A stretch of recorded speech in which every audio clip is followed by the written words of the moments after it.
Halo teman, teman semangat belajar hari ini. Pertemuan sebelumnya kita sudah belajar pertumbuhan ekonomi, hari ini kita akan belajar pembangunan ekonomi. Kalian tahu gak sih apa itu pembangunan ekonomi? Pembangunan ekonomi adalah suatu proses kenaikan pendapatan total dan pendapatan per kapita dengan memperhitungkan adanya pertambahan penduduk dan disertai dengan perubahan fundamental dalam struktur ekonomi suatu negara dan pemetaan pendapatan bagi penduduk suatu negara.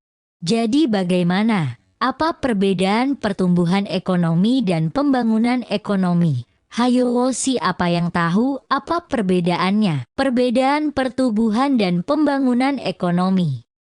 Pertumbuhan ekonomi, adanya kenaikan jumlah hasil produksi barang dan jasa, kenaikan tidak disertai peningkatan kesejahteraan masyarakat dan pemerataan distribusi pendapatan, peningkatan pendapatan nasional, dan pendapatan per kapita. Sedangkan pembangunan ekonomi, kenaikan kualitas hasil produksi barang dan jasa, pemerataan pembangunan, kenaikan disertai peningkatan kesejahteraan masyarakat dan pemerataan distribusi pendapatan, peningkatan kemakmuran.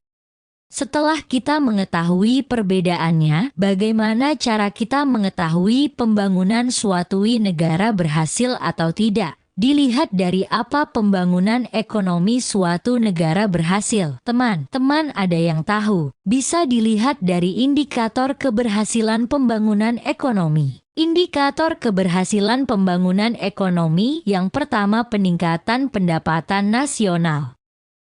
Yang kedua peningkatan produk nasional. Yang ketiga terbukanya kesempatan kerja. Yang keempat perekonomian negara stabil. Yang kelima surplus neraca pembayaran luar negeri. Yang terakhir distribusi pendapatan merata dan masyarakat sejahtera. Selain indikator keberhasilan pembangunan ekonomi, ada faktor yang bisa mempengaruhi pembangunan ekonomi. Faktor-faktor pembangunan ekonomi. Yang pertama kemajuan teknologi. Yang kedua sumber daya alam.